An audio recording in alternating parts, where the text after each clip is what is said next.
Hello, I am doctor Deepesh Kalra, consultant urologist practising in Jaipur. तो आइए जानते हैं प्रोस्टेटाइटिस क्या है।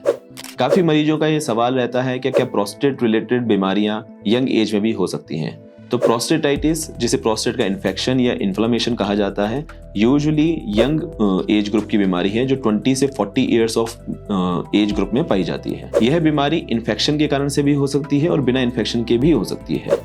इसका मुख्य कारण होता है यूरिनरी ट्रैक्ट में इन्फेक्शन या फिर आपके यूरिनरी ट्रैक्ट में कोई रुकावट, जिसके कारण से इन्फेक्शन आपके प्रोस्टेट तक पहुंच जाता है। इसका अन्य मुख्य कारण हो सकता है स्ट्रेस। अगर यह बीमारी आपके इन्फेक्शन से रिलेटेड है तो उसे बैक्टीरियल प्रोस्टेटाइटिस कहा जाता है, और यदि उसमें कोई इन्फेक्शन नहीं है तो उसे नॉन बैक्टीरियल प्रोस्टेटाइटिस कहा जाता है। यदि आप प्रोस्टेटाइटिस से संक्रमित हैं तो किस तरह के लक्षण आपको आ सकते हैं? आपको यूरिन करने में जलन या दर्द का अनुभव होना, आपके पेट के निचले हिस्से में भारीपन या दर्द होना, आपको यूरिन बार बार जाना, आपको यूरिन कंट्रोल करने में दिक्कत होना या यूरिन का फ्लो कम होना, ये सभी लक्षण प्रोस्टेटाइटिस के हो सकते हैं। प्रोस्टेटाइटिस का ट्रीटमेंट किस तरह से संभव है? यूजुअली यह बीमारी यंग मेल्स में पाई जाती है 20 to 40 इयर्स ऑफ एज के ग्रुप में।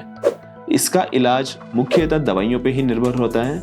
जब भी आप प्रोस्टेटाइटिस से संक्रमित होते हैं तो आपको एक अल्फा ब्लॉकर दवाई दी जाती है जो कि आपकी प्रोस्टेट के आसपास की मांसपेशियों को रिलैक्स करती है, जिससे आपको यूरिन करने में कुछ आसानी का अनुभव होता है। साथ में यदि आप किसी इन्फेक्शन से पीड़ित हैं, यदि आपके प्रोस्टेट में इन्फेक्शन है तो आपको कुछ एंटीबायोटिक्स प्रिस्क्राइब की जाती है। इसके अलावा आपको हॉट सिट्स बाथ की एडवाइस दी जाती है, जो कि कुछ नहीं, आप एक गर्म पानी का टब लेके सुबह शाम उसमें 10-10 मिनट के लिए बैठ सकते हैं, जिससे आपकी पेरिनियम की जो मसल्स हैं वो रिलैक्स रहती हैं और आपको यूरिन करने में आसानी रहती है। इसके अलावा स्ट्रेस का एक बहुत सीधा संबंध है प्रोस्टेटाइटिस से, तो आप अपने स्ट्रेस को कम करने की पूरी कोशिश करें।